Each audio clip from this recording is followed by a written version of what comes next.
Hello and welcome to the Fishing Guide Podcast. I'm your host, Brad Wiegmann. All I can say is I went out fishing this morning with Steve Coleman, and my day's complete. Steve, you can just do the whole show yourself. Tell them what happened. It was almost a beat down. Well, it was pretty good there, everybody's out the door this morning at 5 o'clock. Oh my gosh, yes. And we're still sitting there. And what did I say? There's no sense getting there early. I like your philosophy. Go when they're biting. That's right. Just wait until they start biting. That's right. The last month or so, the bite, on my home lake at Roofwood has been 8, 9 o'clock to 1 or 2 o'clock in the evening. Yeah. It's not an early bite. Huh. And the reason that is because I like to get the sun up on the water, or the light, The sun don't have to be out. Right. But you still need plenty of light in that water.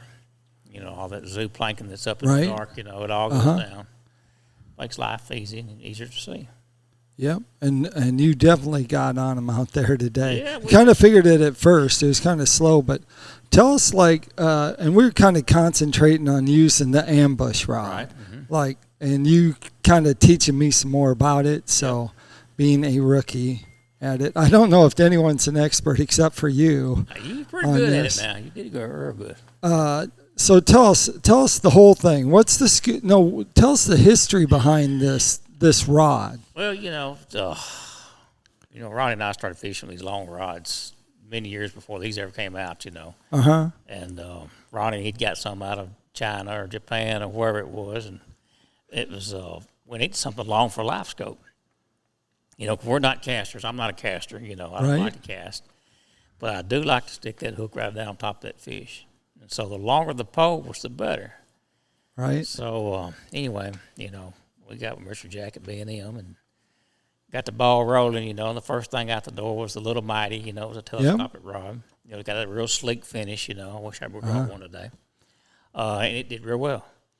But sometimes it would kind of stick together when it got wet, the sections. So, anyway, this was the next tool. Right. You see how this one's kind of grooved in there? Mm-hmm. Those sections will not stick together on this pole. Wow. You just snug them out, and it gives it little air pockets in there, what it was. And because on that slick other pole, the little mighty, when it got wet and you pulled it real tight, if it dried any in there, it was like concrete. Right. You got to turn it up and kind of pop it down. So this is a pole that actually extends out. It does. And how many sections is on this? Lord, I don't believe I've counted, but I think it's about 13. To stretch it right out, you'll be able to count it? Let's get the hook off of it. Okay. Hook. This is 2. So that's going to be his tip. Don't let us forget. We're going to give them the tip on how to wrap your pole up because that's almost as important as when to set the hook. We're going to take the line off of it right now. Okay. All right. And instead of clippers, if you go to the dentist, he'll give you a special set of teeth that you can take it off. Right. You're not supposed to do that. No. Anyway, it's a telescopic rod. It's 24.5 foot long. Okay. It comes with a different tip. I broke the tip off of it, but you can retrofit a tip on there. Yeah. They come with tips. They last a while. They do. They're good. But you're a little rough on stuff. But you see, I put a real stiff tip on there. Right. You've watched me today. I put a real I know you put it. But this pole is 24.5 foot long, and each section slides out. Each one of them is grooved. And you keep your hand on that last section, on that little gold ring there. Okay. And you can feel each section as it goes out. I mean, you can catch it. We're just about in the next room now, but it's 24.5 foot long. Wow. Watch, I'm running out of room over on the other side of the room. But, it's a real light pole. Right. I'll bring it in just a little bit. And the way you fish that pole, just right under your arm. Okay. Don't hold it on the end, because 24.5 feet out there, the weight does get heavy. Yes, it does. But if you bring that pole back and keep this part under your elbow, it's total control. And if that fish is 10 foot from the boat, you bring it in and you drop that hook right 10 foot. If you look at you and he's about 20 foot out there, just run it right on right to get you a little bit more. Hadn't got to move your boat and set it right on top of it. It's simple. You see how easy that is? Right. Set the hook, bring it in, slide it in until you get that pole where you can get that dip net under. Right. You know, if you have a short dip net, hey, you can bring it all the way to And bring it right up. your little Mickey Mouse bowl. Uh-huh. But anyway, after you get through fishing it, you know, and storing it is really simple. Okay. That's what. With a regular tip, it all goes in. Yep. With an added tip that I put on there, it does not quite go in, but it still go in your rod locker box. So what he does is he Right. modifies his stuff. So just like B&M was able to improve what they had before Right. because of what you told them and said, hey, this is my experience. Now see, he's working on this experimental tip. Well, that's how we build good products, you know. Yep. If there's something about you don't like, bring up the idea, and sooner or later it's going to be there. That's right. Right. Everybody's always wanting something new, so Right. you know, keep changing it. Tell them how you attach your line to your Well, pole. if you break your tip off and hadn't got a tip, you could take an old pole and But I mean how you tied your line. Oh, you know, all right. you could strip. You know, the old tip has nothing on it. Right. If it's got some eyes on there, be careful and get those eyes off there. Right. Take your pole apart and run the old tip back up through there.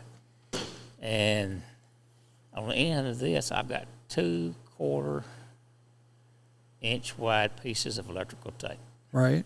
Put one on the end, back up, put one about 1/4 inch behind it. And you see how many times I've tied that line on there? Yeah. It's time to clean it off. Yeah. Probably But anyway, is. that tape will never come off. You know, Right. It will never come off unless you take it off. Tie your line behind it, half hitch it in the middle between the 2 pieces, and you're Right. good. And you're good to go. You know. And if you break a tip, you'd rather have the original tip. You know, B&M's got those too. Right. So, how do you know how much line to put on this when you're out fishing? well, like I said, this is a 24-foot pole. Right. On a 24-foot, you need to go no more than half the distance of your pole. Okay. About 12 foot. 12 foot. Well, 14 foot at the most, you know. Right. Because then it gets a little bit harder to handle that long line. So then your strike zone, you're looking at what strike zone? Like you'd use Right. this rod when you're fishing and how deep of water? 15 foot or less. Yep. And that's what we did today. Right. I can get in 20 foot of water, and you watch me today. Hey, That's right. I'll put that pole tip down there, We did. and I'm going submarine with it. You know, I'm gonna catch him. The rod's actually trying to float up It when you're is, pushing it it is. down. But when he bites that hook, you got to be able to give it a little pull to set that hook. You know, because you can't pull that whole rod up out of that water. That's right. But no, shallow water, 7, 8, 10 foot, it is a fabulous. I mean, it's a play toy. Yeah. It's fun to fish with. Any fish that you see out there, you can stick it out there at 20 foot on top of his head, catch him. 10 foot of line on there, you 7, 8 foot of water, you're good. Now you didn't bring the one in that had the jig on, but tell us like what you use for lures on this and what size like jig head. Well, we fished today, had the eye-hole jig, you know, the crappie magnets, you know, and we used the show enough. You know, that's my favorite Right. color. It's kind of a milky white. And you seen how it worked today. It Well, worked yeah. very well. Yeah. But that pink head, I will put a pink head against any jig color anywhere, any day. It's something about that pink. Right. I mean, you know, Mardi Gras is a good color for any of these lakes. You know, Right. we're down here in Mississippi now, so it's Right. you know, I like a lot of orange. You know, it's personal preference. It's what you got confidence in. Is what it Right. is. You know, if it's rainbow color and you're catching fish off of it, you can catch fish off of it because you got confidence in it. Right. You know, I've seen people change jigs 15 different times trying to find out one that'll bite. You know, I don't do that. What's the heaviest jig head you would put on this rod? 1/4 ounce. 1/4 ounce. Yeah, works real well. And what size pound test line generally do you use? I like 8. You know, 8. We're down here in Mississippi, so I've got 10 on those posts today because some of those fish are really huge. They're big. Right. There was 3 of them that are still out there swimming, waiting for you are. to come back and catch them You know, tomorrow. I can still see those in my mind right now. I'll think They're about big. those when I go to bed tonight. Yeah, Big ones. they were big Big ones. ones. They were big ones. And you got a couple of good ones. We We did. could Yeah, we got together in the cooler. We got some but- real good ones. Well, double limits, I think we're done. Yeah, We top dog today. that's right. Yeah. We are top dog today. Yeah, that's right, buddy. Let's talk a little bit about people that want to long line, because you have long line before, and we're starting to get into summer and maybe trolling crankbaits. Right. Will PICO. you, Yep. yeah. Will you be putting all your rods in the back corners, like 4 rods in one corner and 4 rods in the back, and pulling stuff? Unless you got a really big boat, I like 3 and 3. Oh, 3 and 3? Right. On your average boat, 6 rods is plenty. Right. You know, if the fish are biting, that's all you can handle anyway. And so, are you using planer boards yet, or? I haven't. I've sat back there and watched the boys use them. You know, that's because Les, I fish with Les a lot, and he always has me on the front of the boat. You know. Oh yeah, you're just power fishing up there. Power scoping, power trolling. Yeah. It's what. Power trolling, scoping them. Yep. We'll get a good name that'll stick. No, but it's all in fun though. Right, and so spider rigging. We got to touch on spider rigging. So during the summer, is spider rigging effective, or is it not as effective? Well, there's a term called spider rigging. We like it slow minnow rigging. Okay. Yeah. You know, Ryan and I said spider rigging was a bad name. So I got you. We're minnow rigging. We're slow trolling what we're doing. So you're using like a double minnow drop and out front. You can use a double hook minnow rig, you know, from B&M. It's great. You can't beat it. Right. They're pre-made. They're pre-made, and they come in different sizes from, you know, 1/4 ounce all the way up to 1 ounce. So, and they do really well. If you want some meat on the table, I would suggest fishing those double hook minnow rigs. You're a big minnow fisherman, aren't you? Yeah. You seen that today, didn't you? Yeah. You have any tips on keeping minnows alive? Oh, pure oxygen. That's it. Oh, yep. Pure oxygen. Pure oxygen. It'll keep them alive. It don't matter if your water gets hot. As long as it's got oxygen in there, they're gonna live. Right. Yeah. Right. Just take care of them. Yep. Okay, let's talk about these Mississippi lakes. And of course, we're here. But if you had to pick one for in the summer, which one would you pick between Enon, Sardis, and Grenada? I'd probably go to Sardis. Okay. Yeah, why would you pick Sardis? Because of the size of it and the number of fish that's in there. You know, just like today when we was looking at those fish out there, I mean, it's unreal how many fish is in Sardis Lake. If I'm going to go big fish hunting, I'm going to go to Grenada. Right. That's 3-pound crappie home. You said you battled one the other day there for how long? 30 minutes? Is that what you said? Well, it was during a tournament there, and you know, it took me 30 minutes to catch one fish because he sat on the bottom on a stump, but I knew he was a big one, and after catching him, he was like a 306. Wow. Yeah. 306. Was that big crappie for the tournament? No, Lord, no. Oh. No, not in that tournament. But you worked hard for that. Yes. Yeah, you don't know, right? You don't know. Yeah. That's right. But I knew he was huge, so. Right. You got one worth staying with, just like today, that one that we tried to catch. Yeah. That was a huge fish. That's right. Yep. There was a couple that swam off. Nose up to it and back off. Yeah, they'll hurt your feelings sometimes. Yeah. Yeah. So and usually roamers are good in the summer too, right? So what we found today was we didn't find roamers, did we? And so talk about having an open mind when you go fishing because people get locked in. Hey, if you're not catching fish, hey, try something else. You know. Just like today, you know, we started out there. I knew where those fish were going to be. Right. You know, and we did do exactly what I wanted to do. Right. And that was fish the timber. There were certain types of timber. That's a secret now. Yeah. That we fished. Right. You know, versus, you know, little skinny stumps. I just tell you right now, the big trees were red today. Yeah. And some days they want to be on the skinny trees.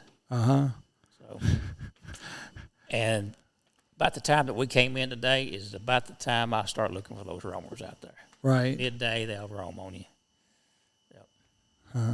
And let's give a tip for fishing a real foot lake in the summer, because the summertime probably can be tough there, and well, you know, there's a lot of stumps, so there isn't a lot of people water skiing at least, right? It's 100 degrees, humidity's out the roof, you know.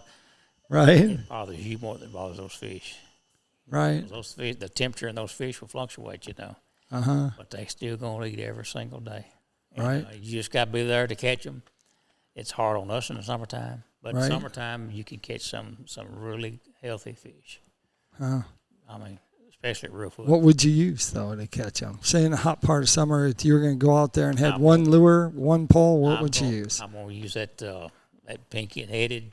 Okay. That's sure enough on it. All right. I did last summer, And July, August, and September.